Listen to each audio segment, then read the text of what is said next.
8 अप्रैल की तारीख भारत के इतिहास में एक नई तारीख के रूप में याद रखी जाएगी।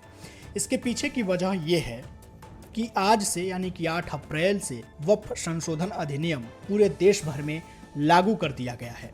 इसकी अधिसूचना केंद्र सरकार ने जारी कर दी है और कहा है कि जो पिछले हफ्ते सदन से और उसके बाद राष्ट्रपति द्रौपदी मुर्मू के द्वारा हस्ताक्षर के बाद कानून बना वक्फ संशोधन, उसको 8 अप्रैल से लागू कर दिया गया है। यानी कि अब ये जो कानून है, अब वो जो बदलाव हैं, उन बदलावों के साथ वो अब कानून है और वो कानून अब लागू हो चुका है। अगर आप बात कर लें तो पिछले हफ्ते ही सदन में यानी कि राज्यसभा और लोकसभा दोनों सदनों से इसको पास कराया गया। फिर उसके बाद से 5 अप्रैल को राष्ट्रपति द्रौपदी मुर्मू ने इस पर हस्ताक्षर करके इसकी मंजूरी दी और आज यानी मंगलवार को 8 अप्रैल से इस कानून को लागू करने का भी अधिसूचना केंद्र सरकार ने जारी कर दिया है।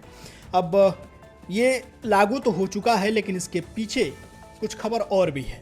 वो खबर ये कि इस बिल को लेकर के, जो संशोधन बिल आया है वक्फ को लेकर के, इसके खिलाफ याचिका भी दायर कर दी गई है सुप्रीम कोर्ट में। सुप्रीम कोर्ट में 10 करीब याचिकाएं दायर की गई हैं और इन पर सुनवाई करीब 15-16 अप्रैल को होगी। अब उस सुनवाई में सुप्रीम कोर्ट क्या आदेश देता है उस पर भी हम आगे जब वो फैसला या जो भी आदेश होगा उस पर भी हम चर्चा करेंगे, लेकिन अभी तक फिलहाल ये खबर थी। अब बात करते हैं कि आखिर ये कानून आने से बदलेगा क्या क्या। तो देखिए, पहले बदलाव जो होगा वो ये कि कोई भी व्यक्ति अपनी संपत्ति को वक्फ नहीं कर सकेगा, हर व्यक्ति नहीं कर सकेगा। उसके कुछ लोग होंगे, कुछ चुनौतियां हैं, कुछ उसके नियम बनाए गए हैं, उसके आधार पर ही लोग अपने प्रॉपर्टीज़ को वक्फ कर पाएंगे। दूसरा कि वक्फ बोर्ड में गैर मुस्लिम महिला सदस्यों का भी नामांकन होगा। इसके पहले ऐसा कोई भी प्रावधान वक्फ बिल में नहीं था। ये संशोधन के बाद इसको शामिल किया गया है।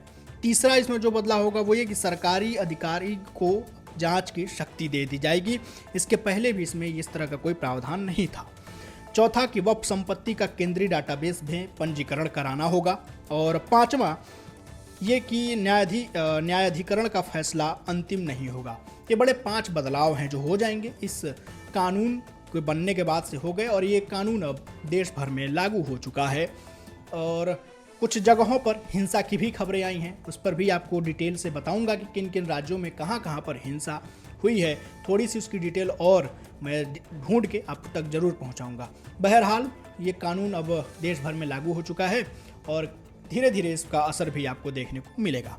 तो उम्मीद है आपको ये वीडियो पसंद आ रहे हैं, तो प्लीज़ इसको हमारे चैनल को सब्सक्राइब कर लीजिए, इंस्टाग्राम पेज को फॉलो कर लीजिए। शुक्रिया।